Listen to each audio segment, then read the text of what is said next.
Madam अगले दिन वो इंडिया के सॉरी जो आर्मी चीफ साहब हैं, उन्होंने कहा जी कि हमें पता है कैंप्स वहां पे पाकिस्तान में हैं, तो हम वो दोबारा हमला कर सकते हैं, ऑपरेशन सिंदूर चल रहा है। इस पे क्या कहेंगे? ये वो सालाना प्रेस कॉन्फ्रेंस कर रहे थे, तो ये आपको लगता है कि मोदी साहब ने उनको कहा है कि जरा अभी जो माहौल गर्म रखो? नहीं सर, मुझे नहीं लगता मोदी साहब ने कहा, इसलिए कि मेरी कर्नल शैलेंद्र के साथ मैंने शो किया था उनके साथ, तो कर्नल साहब यही बता रहे थे कि वो प्रेस कॉन्फ्रेंस थी या वो मतलब एक कह लीजिए कि मीडिया ब्रीफिंग या जो थी, तो उसमें सवाल किया गया था ऑपरेशन सिंदूर के बारे में, तो उसके जवाब में उन्होंने कहा कि वो जारी है। तो सर वो तो हमेशा से वो कह रहे हैं, जब खत्म हुआ था या जब रोका गया था दोनों कंट्रीज के बीच में क्लैश हो, तो उस वक्त भी कह रहे थे कि ऑपरेशन सिंदूर जारी है, और अगर दोबारा कोई टेरर अटैक हुआ या कुछ तो हम फिर अटैक कर देंगे। और जो वो कह रहे हैं कि यहाँ पर अभी भी टेरर कैंप्स हैं 7-8 कितने उन्होंने बताए हैं, तो वो कह रहे हैं कि उसको हम अभी भी निशाना बना सकते हैं। तो सर वो तो कभी खत्म ही नहीं हुआ था, तो फिर दोबारा शुरू होने का क्या है? हाँ ये जरूर है कि अब अगर वहां पे किसी किस्म का कोई अटैक हुआ या कोई और बात हुई, या यहाँ पे जो वो कैंप बता रहे हैं, बल्कि कई तो वीडियोस भी दिखा रहे हैं इंडियन मीडिया के लोग, कहाँ तक सही है पता नहीं, लेकिन ये कि कोई आदमी है, मुझे उसका नाम नहीं याद इस वक्त, पाकिस्तान में, और वो खड़े होकर और अजीब अजीब किस्म की वो लश्कर वश्कर का कोई है बातें कर रहा है। तो पाकिस्तान को चाहिए कि ऐसे लोगों के ऊपर कार्रवाई करे ना,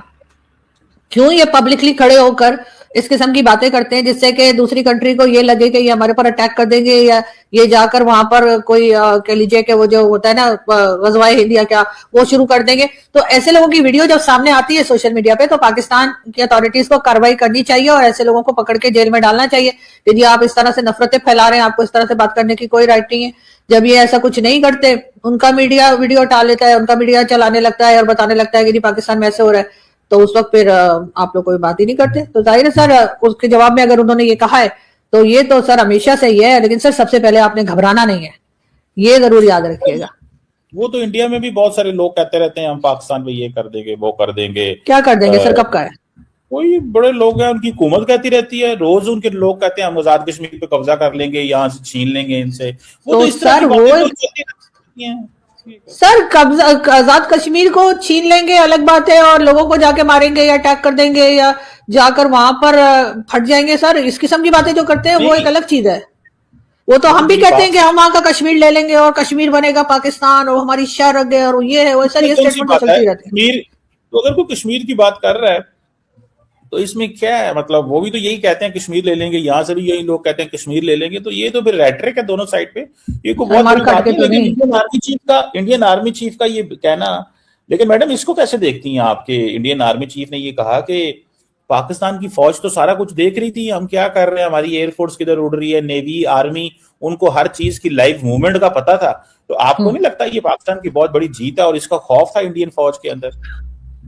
नहीं सर, वो तो किसी साइड की भी आर्मी हो, वो जाहिर नजर तो रखेगी ना कि क्या एक्टिविटीज हो रही हैं, चाहे भारत की हो चाहे पाकिस्तान की हो। जब दोनों कंट्रीज में इतनी टेंशन रहती है तो हम भी नजर रखते होंगे और वो भी नजर रखते होंगे, दोनों तरफ की फोर्सेस नजर तो रखती ही होंगी। लेकिन इसका मतलब ये तो नहीं कि डर या खौफ हो। अभी कल भी एक टीवी चैनल पे वो कह रहे थे कि जी क्या पाकिस्तान में डर और खौफ है कि ऑपरेशन सिंधु 2 हो जाएगा, तो मैंने कहा नहीं, डर खौफ तो कोई नहीं है, क्योंकि हम तो पाकिस्तान बनने से लेकर आज तक यही सुनते आए कि भारत अटैक कर देगा, भारत खा जाएगा, भारत ये कर देगा। तो सर जाहिर है दोनों तरफ जो है वो एक दूसरे के ऊपर ट्रस्ट तो नहीं है, तो उनको भी ये लगता होगा कि हम कुछ कर देंगे, या हम हमारे यहाँ तो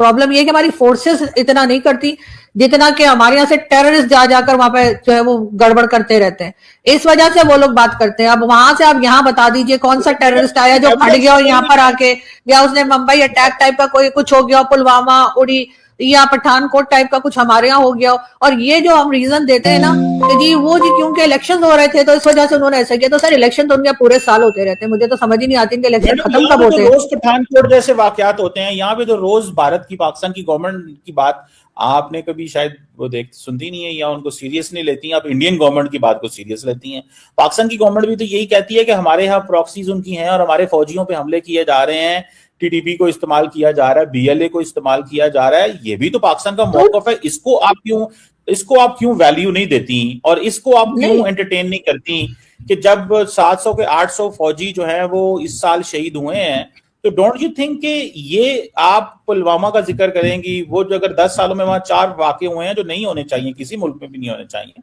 लेकिन अगर पाकिस्तान में वाकयात होते हैं तो आप उसको इग्नोर कर देते हैं, लेकिन इंडिया में वाकयात होते हैं तो आप कहते हैं कि नहीं ये पाकिस्तान ने ही करवाए हैं, लेकिन जो पाकिस्तान में होते हैं आप कहते हैं नहीं ये इंडियंस ने नहीं करवाए। एक बात। दूसरी, सुन लीजिएगा बात, फिर इस पे जो मर्जी बोले। तो दूसरी बात इसमें यह है मैडम कि अभी फॉर एग्जांपल पहलगाम का वाकया हुआ तो वो कोई एविडेंस तो उन्होंने कोई भी नहीं दी, ना उनके पास कुछ था, पाकिस्तान भी मांगता रहा, इंटरनेशनल कम्युनिटी भी मांगती रही, तो बगैर एविडेंस के सारा कुछ चल चलाया है, तो इसमें क्या कहेंगी आप? सर हमारे यहाँ प्रॉब्लम ये है कि अगर हमारे यहाँ अफगानिस्तान करता है या हमारे यहाँ टीटीपी कर दी है तो हम कह देते हैं जी भारत करवा रहा है। अगर हमारे यहाँ जो है वो बांग्लादेश से हमारा कुछ होता है तो हम कहते हैं भारत करवा रहा है। उसकी मेन रीजन यही है कि क्योंकि 1947 में हम अलग हुए थे भारत से, तो जब तक हम भारत का चूरन नहीं डालते तो हमारे लोग जो है उसके ऊपर कोई रिएक्ट नहीं करते। अगर हम ये कहें कि अफगानिस्तान वाले जो है वो हमारे ऊपर अटैक कर रहे हैं और अफगानिस्तान वाले जो है वो लोगों को मार रहे हैं, हमारे फौजी जो है जो सिपाही हमारे जो बॉर्डर पे होते हैं जिनसे मुझे बहुत हमदर्दी है, बिल्कुल उनकी जाने नहीं जानी चाहिए, उनको अफगानिस्तान के लोग मार रहे हैं या उनको टीटीपी वाले कर रहे हैं,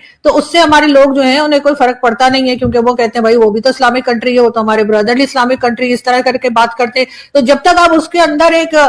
इस किस्म का टच नहीं देते ना जो कि नॉन मुस्लिम्स का आ जाए या जो कि जिन्हें हम काफिर भी बोलते हैं वो आ जाए, तब तक हमारे लोगों को जोश नहीं आता। इसलिए हर चीज में हमें जो है ना वो भारत को इन्वॉल्व करना बहुत जरूरी होता है, चाहे वो बांग्लादेश हो, चाहे वो बलूचिस्तान हो, चाहे वो केपीके हो, चाहे वो कहीं और। भाई हिम्मत करें और कहें कि अफगानिस्तान के लोग अटैक कर रहे हैं, बोलें कि जी टीटीपी ने हमें मारा है उसके या मार रहा है उसमें आप भारत को इन्वॉल्व क्यों करते, फितरौल हिंदुस्तान और क्या क्या करके, क्योंकि हमने जो 20 साल अफगानिस्तान में किया और नोट और डॉलर जो हमने बटोरे सर, अब वो उनको समझ में आ गया है। इसलिए सर वो रोज आगे हमारे कान के नीचे दो लगा के जा रहे हैं और हम उन्हें कंट्रोल नहीं कर पा रहे। अब जब कंट्रोल नहीं कर पा रहे तो यहाँ से पब्लिक उठ के पूछती है कि जी ऐसा क्यों हो रहा है, तो हम कहते हैं वो जी हिंदुस्तान असल में ऐसा कर रहा है, हिंदुस्तान असल में सारा कुछ कर रहा है। तो सर हम क्या कर रहे हैं, हमारी गलती भी तो है। मैं सिर्फ आपको इतना बता दूं, शायद आपने मीडिया देखा नहीं है, DGISPR ने और पाकिस्तान की गवर्नमेंट ने कई दफा कहा है कि अफगानिस्तान की लीडरशिप कर रही है और हमने उनको कहा है टीटीपी और पाकिस्तान को के बीच में से चुन लें, और वो कह रहे हैं कि हमने टीटीपी को चुना। तो कई दफा रोज पाकिस्तान कहता है अफगानिस्तान करता है, मगर सुने ना, सुन ले तो बात तो पूरा सुन लेना। उसके बाद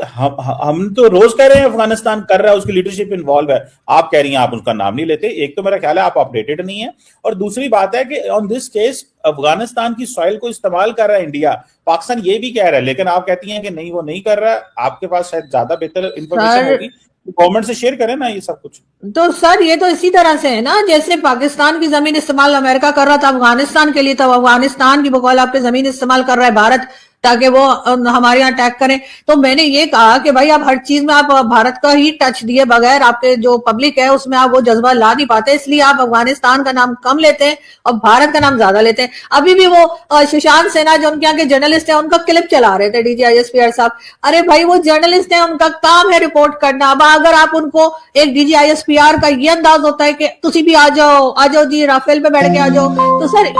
ये नॉन सीरियस किस्म की जो प्रेस कॉन्फ्रेंसेस 3-3 घंटे की कर रहे हैं, जिसके बाद पब्लिक को जरा सा भी असर नहीं हो रहा इनकी बात का, उससे बेहतर नहीं है कि ये इस तरह की प्रेस कॉन्फ्रेंसेस ना किया करें। पहले किसी ने बड़ा अच्छा लिखा था ट्विटर पे कि पहले एक जमाना था कि एक लाइन आ जाती थी ट्विटर के ऊपर अगर मिलिट्री एस्टेब्लिशमेंट की तरफ से, तो लोग कहते थे हाँ भाई कोई बात की है। अब सर 3-3 घंटे की प्रेस कॉन्फ्रेंस करते हैं, उसके बाद लोग कहते हैं छोड़ो पता नहीं क्या बोल रहे हो, और लोग उठ के चले जाते हैं। इनकी बात की अहमियत ही उन्होंने खो दी है। आप अगर कमर चीमा जब